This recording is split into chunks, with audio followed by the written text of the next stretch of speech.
How was the killer still in the room? Okay, get out of the room. Everybody get out of the room. 2020, inside room 225. And after a year of plane disasters, from landing at the wrong airport to that crash in San Francisco, David Muir takes you inside a cockpit. I'm going to have you do the takeoff. How little do we have to do to fly this thing?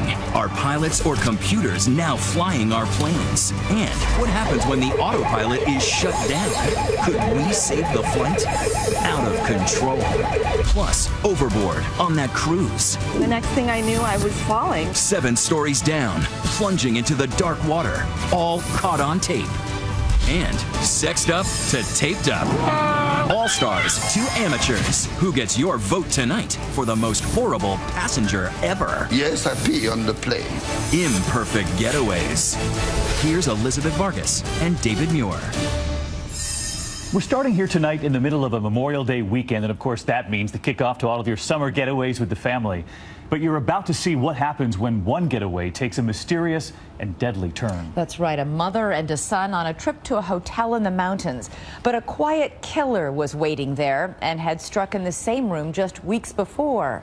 Here's Matt Gutman unlocking the mystery of room 225. 3,000 feet up in the brisk Blue Ridge mountain air, the busy little town of Boone, North Carolina, as in Daniel Boone.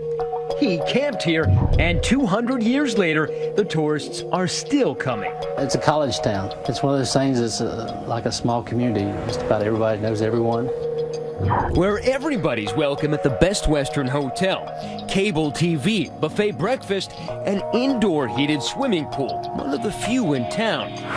And something they may not tell you at the front desk. A dark secret in room 225. The guests were dying.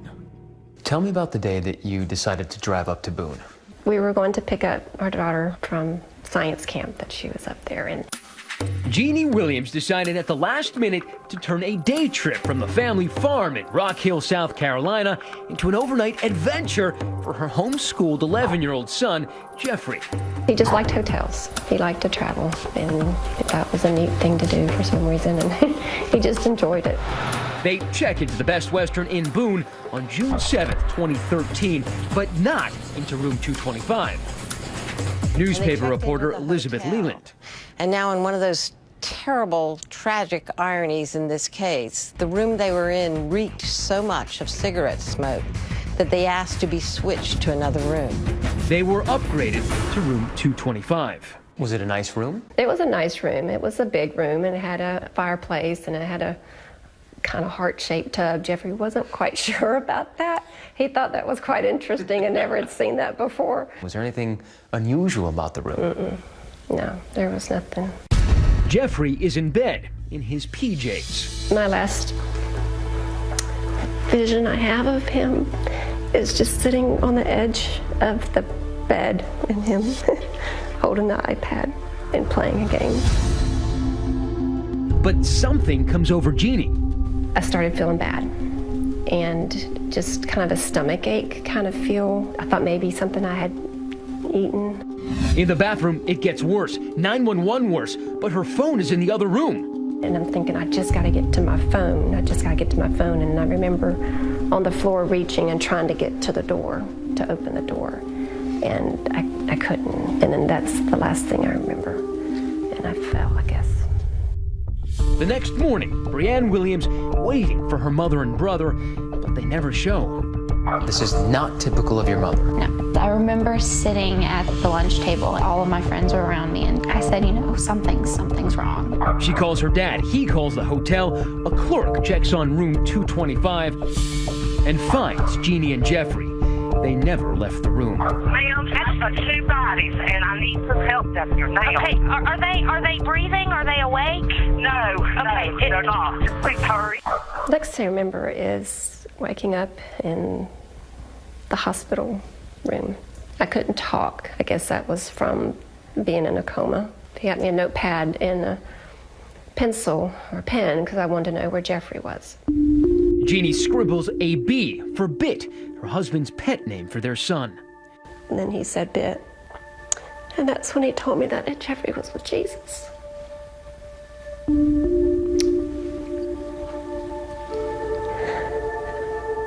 he just kept telling me, be strong. I need you. I need you.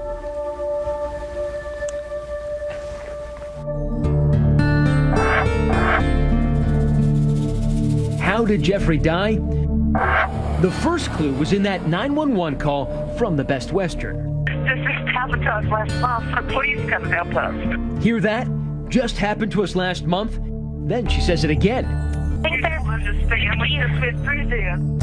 For EMT Mike Edisman, first on the scene to rescue Jeannie Williams, the call to the Best Western and Room 225 was eerily familiar. And I think it sounds familiar. Turns out he had been on another call to that same room 7 weeks earlier. I looked at my partner and I said, if I'm not mistaken, that's the same room we had the last call in. What's your reaction? Then we walk in and we find 2 more bodies. Same room. Suddenly you realize that room 225 is some sort of death trap. Yes. 4 bodies, same hotel room. Same hotel room. And then you start thinking, you know, something's going on. The first sign something was going on came 7 weeks before, back in April of 2013. Just like Jeannie and Jeffrey Williams, Daryl and Shirley Jenkins, a retired couple from Washington State, spent the night in room 225. When they didn't show up for breakfast, someone had gone to check on them, too. And when she opened the door, she found Shirley lying in the front entranceway near the bathroom, and Daryl was lying in the hot tub, and they were both dead. Hello. Hello. Tell me what's going on there. I just got in the room. There's 2 people. Neither one of them are breathing. Neither are breathing? No, ma'am. Stuff like this don't happen here. That's what everybody thinks, but it does. It does. Did a killer slip in and out of a locked hotel room in the dark of night, taking the lives of Daryl and Shirley Jenkins without leaving a single clue? Damon Malater's company manages the hotel, which is not owned by Best Western. He says he heard it was something much more mundane. The subsequent conversations I had with the police department indicated to me that the medical examiner was telling them that he was pretty sure it was death by heart attack or natural cause. The medical examiner, Dr. Brent Hall, had not, in fact, determined Daryl and Shirley Jenkins died of simultaneous fatal heart attacks in room 225 that April. He hadn't determined any cause of death. He had mailed off blood samples to the state lab in Raleigh, hoping they could help. Hard to imagine anything more urgent than finding and stopping the killer of that elderly couple. But for some reason, Dr. Hall did not ask the lab to put a rush on those samples. And they sit there. They sit there for 40 days until the first test is done. Eventually, like the morning fog that settles on this mountain town, mystery just drifted away. Unsolved, it was as if the entire town of Boone simply shrugged. There was no sense of urgency to figure out what happened. It was a mystery that lingered, but I don't think it was in the forefront of people's minds. 6 weeks after the Jenkins died, the hotel reopened room 225. A week after that, Jeannie Williams and her son Jeffrey checked in. The killer in room 225 was back. Okay, get out of the room. Everybody get out of the room. Get out of the room.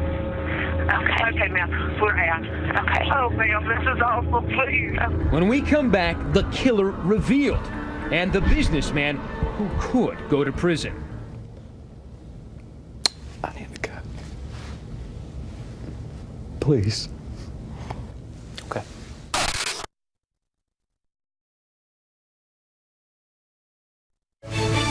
"2020 Saturday" continues. Once again, Matt Gutman.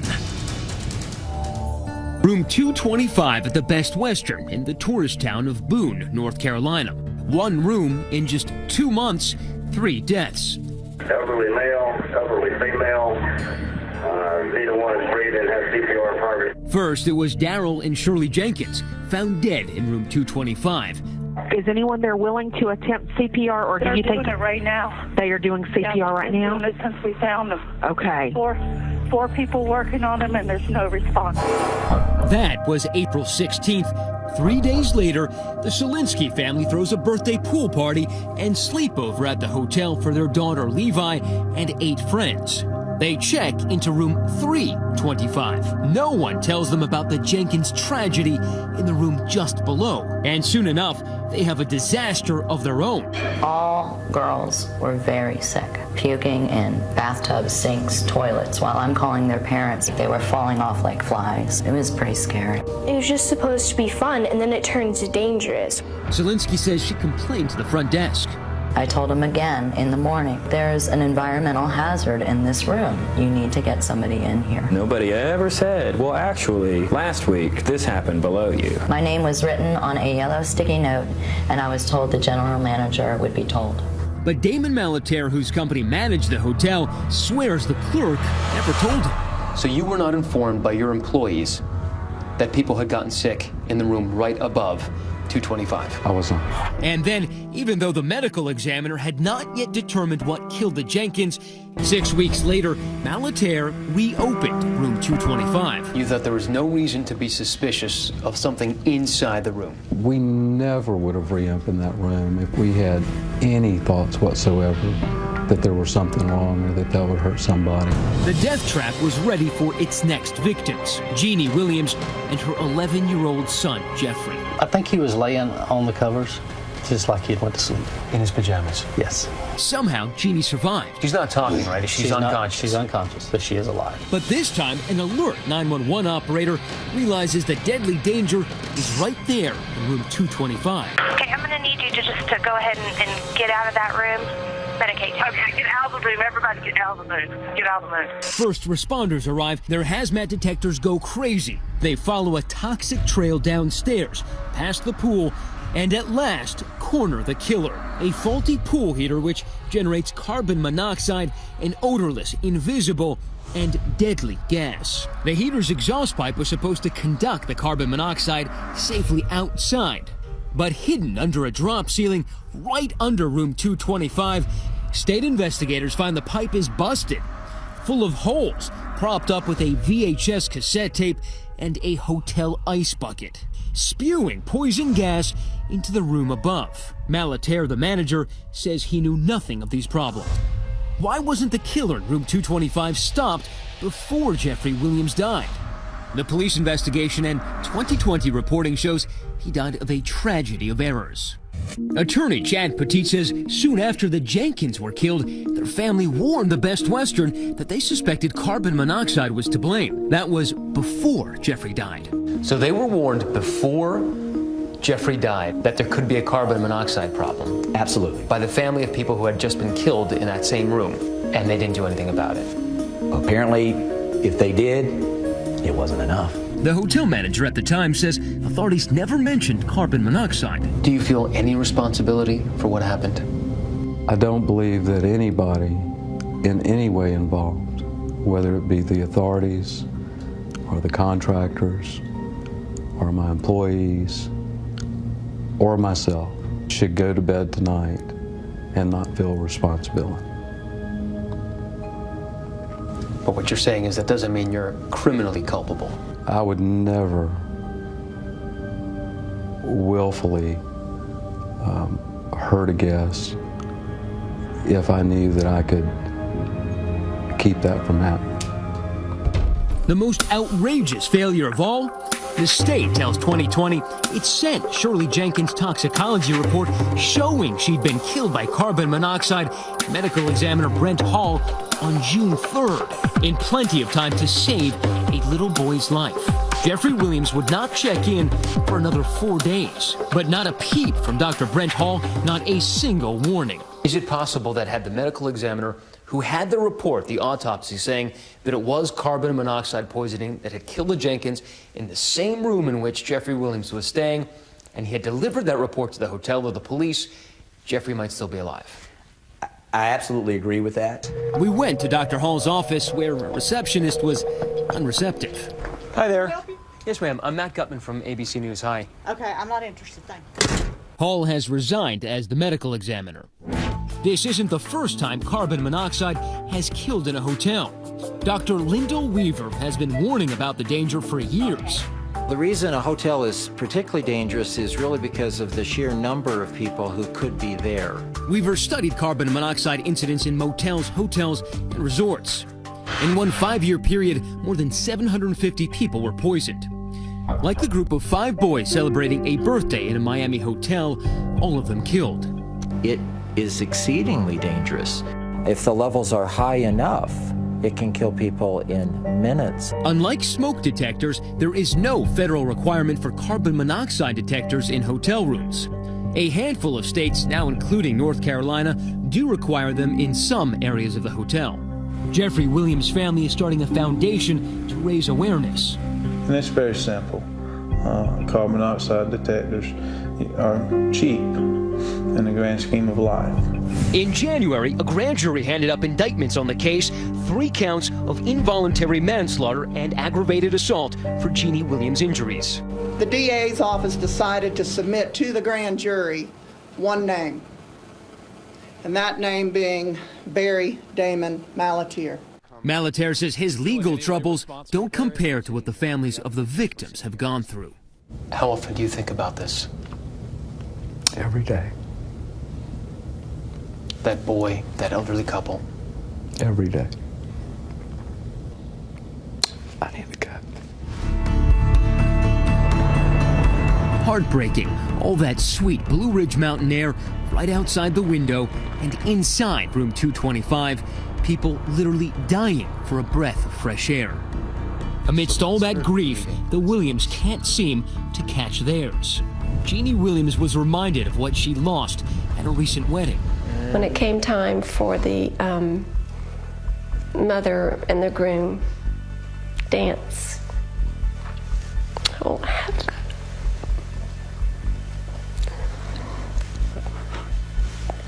What are they gonna have? I won't have the mother and the groom dance. But I just take it one step at a time, and I just know I'll see him and I'll dance with him in heaven one day. Many of you now asking, should there be a federal law to require carbon monoxide detectors in every hotel room in this country? Tweet us, use the hashtag ABC2020. And coming up next, caught on tape, the cruise nightmare. You'll see a passenger go overboard 7 stories down, but it's what happens next that you won't believe.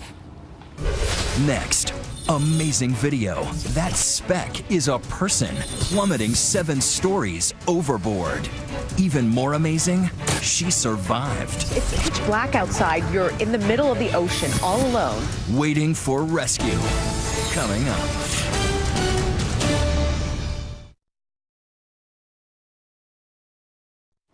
Now to that cruise nightmare, all of it caught on infrared video.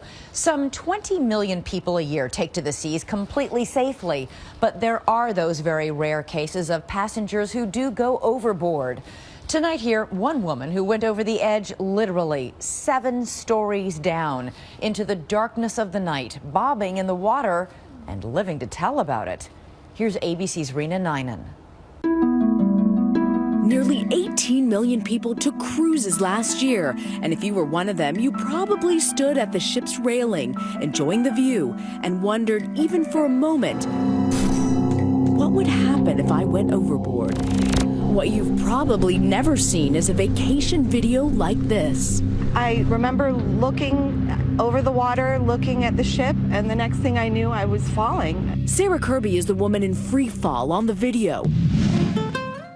It happened about a year and a half ago. She was on a 30th birthday cruise, Miami to Jamaica. Sarah, along with her fiancé and best girlfriend, are spending the first night of the trip bar hopping, ending up getting their drink on at the Point After nightclub. Everybody was drinking to excess, and I was enjoying it with everybody on the cruise. And honestly, you got pretty drunk that night. Yes, ma'am. We decided to leave the bar, go back to our room. The next thing I remember is going out on the balcony. It's 12 minutes past midnight. 1 second, she's holding the rail of deck 7. The next, she's plunging straight down to the unforgiving sea. A shipboard camera recorded it all.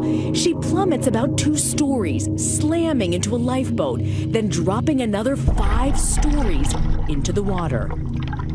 It's pitch black outside. You're in the middle of the ocean, all alone. I was so scared, and I was gonna do everything in my power to survive. But she's badly hurt, broken bones in her face, fractured ribs, and a torn artery. I remember being in a lot of pain, so I would swim for a little bit, and then I would be out of breath, and I would float in the water with my face up, but then the water would crash into my mouth, and I would choke. 10 minutes pass. They feel like hours, and all Sarah sees is the ship sailing away towards the horizon. As you watch the ship fade away in the distance, what's going through your mind? Words can't even describe the feeling I felt at that moment. I just prayed to God over and over, please don't let me die out here. It's actually one of the rarest events that happens on cruise ships. The rate of one overboard for every 1,650,000 passengers. Cruise industry lawyer Larry Kay is correct. Few people go overboard, and yet, in a 3-week period earlier this year, it happened on no less than 5 different ships. You don't get blown or swept off of a cruise ship. It does not happen. All of these incidents, unfortunately, are accompanied by some reckless or deliberate act. Sarah can't say exactly why she fell, but alone in the water, it didn't really matter. Were you panicking? I was most definitely panicking a lot. And did you have a sense that someone knows that you're overboard? I prayed that somebody had saw me. Her best friend as well as another passenger alert the crew right away. And of course, the ship's camera had recorded the whole thing. Why wouldn't the captain just turn around right away? I think that's the million-dollar question. Kirby's lawyer, Michael Winkleman, claims Carnival Cruise Line personnel searched the ship for nearly 20 minutes before informing the captain. The vessel should have been stopped. They should have been throwing life rings overboard so that she could have grabbed onto one, and they should have immediately gone and looked at the video. According to Carnival Cruise Line's own records, it's 12:36 before anyone sees the video. Sarah's been in the water for 24 minutes, petrified of sharks and trying to stay afloat. Things would sweep across my foot in the water, and I would just try to continue swimming and not focus on that. When you fall overboard, God forbid, and you disappear in the dark, in the deep waters, no one is going to see you. Maritime lawyer James Walker has seen this sort of thing before. He makes a living suing cruise lines.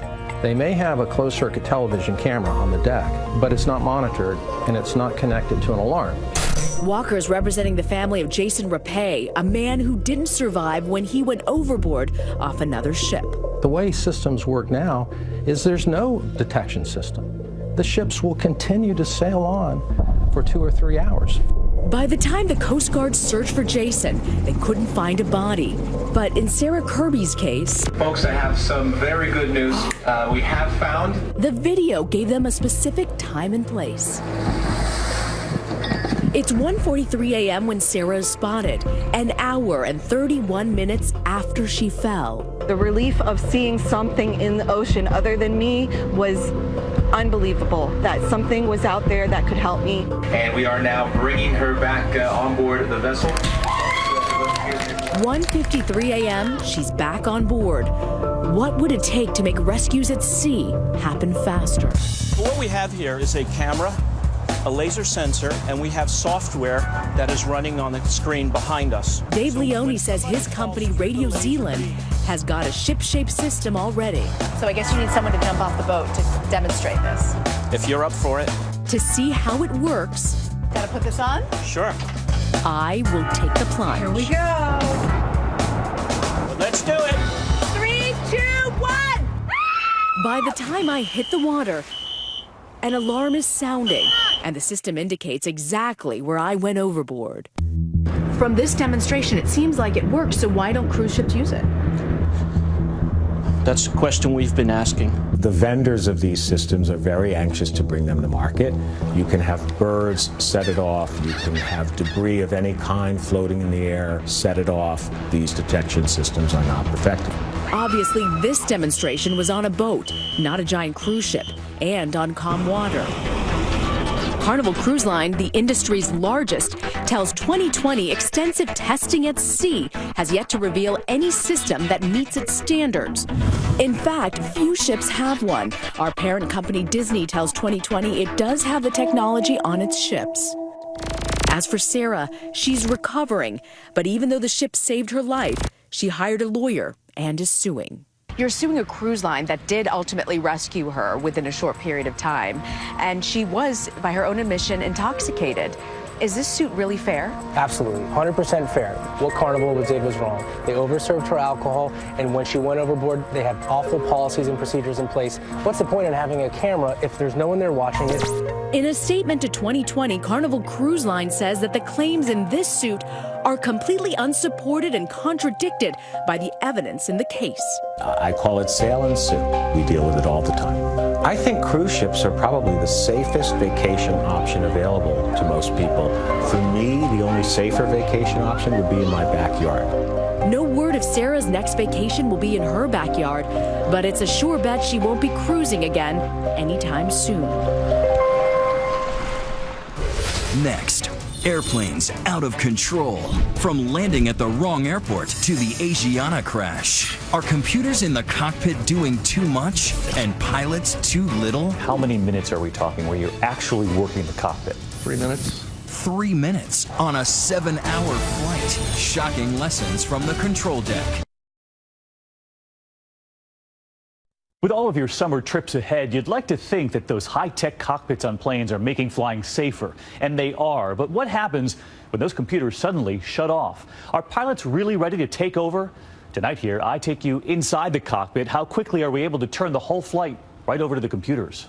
A big passenger jet landed at the wrong airport. Wrong airport. The wrong airport. Southwest Flight 4013 landing at the wrong airport in Missouri. The runway far too short. Pilots slamming on the brakes. The brakes were applied forcefully. We were lurched forward a little bit. I was glad I had my seatbelt on. Investigators suspect pilot error. Just listen to the confusion in the cockpit. I assume I'm not at your airport. So it's 4013. Have you landed? Yeah. In November, this giant cargo jet landing at the wrong airport in Kansas, too. Again, suspected pilot error. And last July, Southwest Flight 345 slamming down nose first at New York's LaGuardia Airport. The whole plane just went down very quickly. Suspected pilot error, the captain fired. He's on a 214 heavy.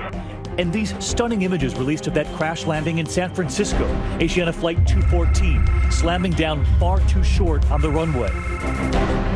And the most recent video to emerge, the chaotic moments just after the crash. Let's don't go in there. Everybody's in there right now, they're dead. When in the confusion, firefighters accidentally run over a 16-year-old survivor, killing her. Inside that cockpit, the FAA still investigating pilot error. California dad Ben Levy was on that flight. You had picked up toys for the boys, and what were they? They were actually fire trucks. They were both into fire rescue mode. Ironically, having no idea. Yes, that's what you would find landing. Those Asiana pilots telling investigators they thought computers were controlling the speed as they came in. Coming home, Ben knew that jet was far too low. We're too low. I saw walls of water splashing from the thrust of the engine above the windows of the airplane. The water was splashing above the windows. Literally, I'm thinking we're going to miss the runway and hit the water. In San Francisco Bay, Ben remembering the moment. He sensed the pilots were trying to regain control. You said it felt like the pilot was trying to take off suddenly all over again. The guy put full throttle on the engine to start to gain some altitude again. The tail breaking off, the plane skidding, flipping into a cartwheel, slamming back to the ground. What did it feel like? Extremely violent shock. Everybody's screaming. This crash brings new questions about whether pilots have become too reliant on computers, on automation. The NTSB has ruled out mechanical failure. They're still investigating why those pilots could not land on a perfectly clear day. To me, that was a gross example of a loss of airmanship skills, basic skill set that every pilot should have when they get into any airplane.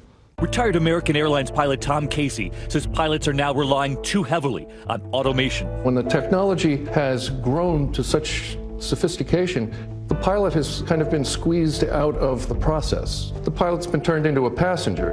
Cockpits so sophisticated now, he says that pilots are flying with little more than the press of a few buttons. We asked Casey how many buttons did he push on a typical flight from New York to London, 3,400 miles. How often would you actually touch something in the cockpit on one of those long flights? 7 times. 7? 7 times. How many minutes are we talking where you're actually working the cockpit? 3 minutes. He says the rest of the time, the jet flying itself to London. until, of course, pressing that approach button to land. You press the APP button, and the airplane makes a beautiful approach, it lands, and it stops. And With you the sit press there. of a button? Yeah, with a press of a button. Is it really that easy? 2020 given access to the simulated cockpit at Embry-Riddle Aeronautics University in Daytona, Florida. So I'm going to literally learn what it's like to take off. Yep. They take us inside this $15 million simulator. Never flown a plane before, so this is my first attempt. I was about to learn how to take off. I'm going to have you do the takeoff. Try to stay on the center line as we roll on down the runway. And Trying to keep on the runway here. yeah, and we're at 100 knots and V1 and rotate. Rotate. Okay, so we're going up. Keep it right around magenta. You can go ahead and turn your yoke a little bit there. Yeah. There you go. Now you see Wow. we got us, we're banking. Okay, and normally the flight crew would bring the gear up, and we're at a safe speed. So I've just taken off. You just took off, and I haven't touched it yet. You're still flying us. We timed it just 3 minutes, 27 seconds before we're able to turn on the autopilot, the computers taking over the job. How does a pilot not get rusty then? A pilot does get rusty. Here's the most important thing to understand. Will the pilot know he's rusty? That's the problem. In San Francisco, the pilot of that Asiana flight now saying that a radio beacon, technology on the runway that helps you land, was out of service, that they were forced to do it manually. Aviation experts arguing that's the point. You should be able to. Other pilots had been landing without that radio beacon for weeks. Can a pilot who has been seduced into over-reliance on technology handle those situations when the airplane gives it up and says, "Captain, you've got it. You're the captain"? The FAA now issuing sweeping new guidelines for cockpit training, demanding pilots have more stick and rudder skills. In other words, more practice on their own, without computers. Remember the miracle on the Hudson? That was no autopilot. It was Captain Sully Sullenberger. And he has no auto systems. None. Zero. Everything's gone. He touched down with such perfection, he did everything right. But can the new breed of pilots handle something like that? I'm not sure the question has an answer yet. In the meantime, researchers are trying to help pilots better prepare for those times when computers fail, much like they did to us in that simulator. When suddenly the autopilot is not functioning and we're in a spiral. Now we're about to stall? Now we're about to stall. Try and pull back one more time. Trying to pull back. For speed now. And we'll take some bank out. And that was it. Did we hit? Yes. Proof that in those final seconds, it comes down to the pilot and their skills. You can make a plane pilot-proof, but the pilot is always there. The pilot has to have those skills. That California dad says his boys won't know until they're much older about the crash their father was in the day they got those new fire trucks. He says on every flight, he now fears what happens if the pilots are forced to save the flight on their own. Does it anger you? Those people put my life along with 310 passengers at risk that day for something that should never have happened. Next, the worst passenger ever. From crying babies to bridesmaids on a bender. Party! To that guy who had to get all taped up. What did he do to deserve that? Get ready to cast your vote when we return.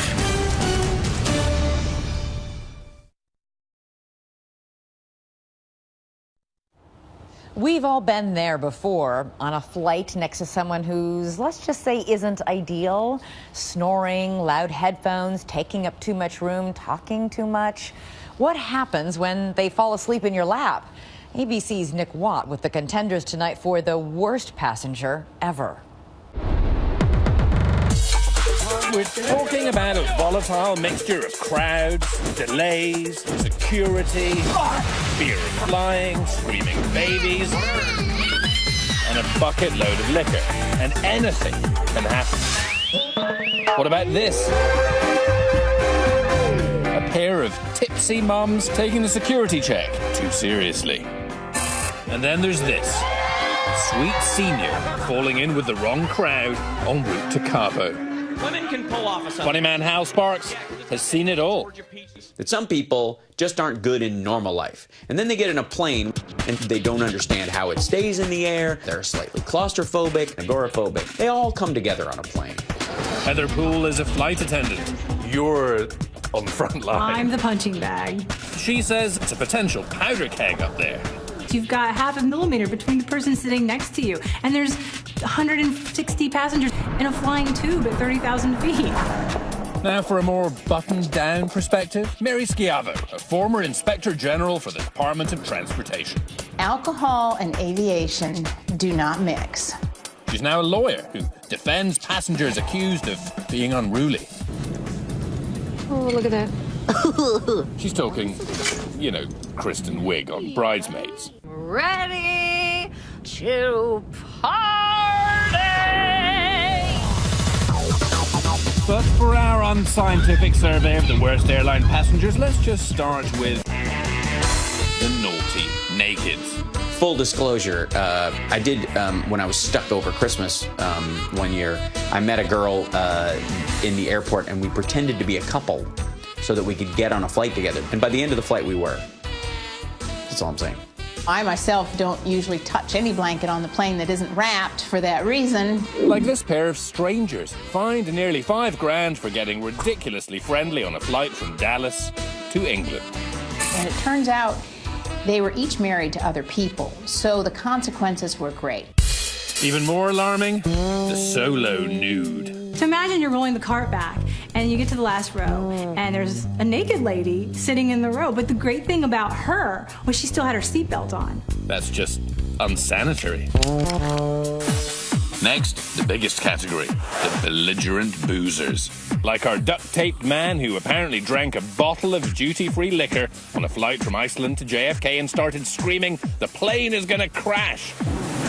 So he was taped to his seat. Just listen to the moaning. 50 Shades of Plane. Those are the passengers who duct taped him. Did you see that? In-flight intoxication is such a problem in Russia that Russian lawmakers are thinking of banning people from carrying duty-free alcohol on board. Here's the catch, though. There is no law in Russia that would allow airlines to restrain, much less to punish, unruly customers. Since this RT News report aired, Russia's largest carrier came out in support of making boozy behavior on board a criminal offense.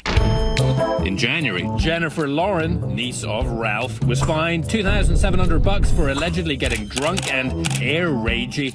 A flight attendant claims Lauren called her a fat, ugly, unhappy blonde.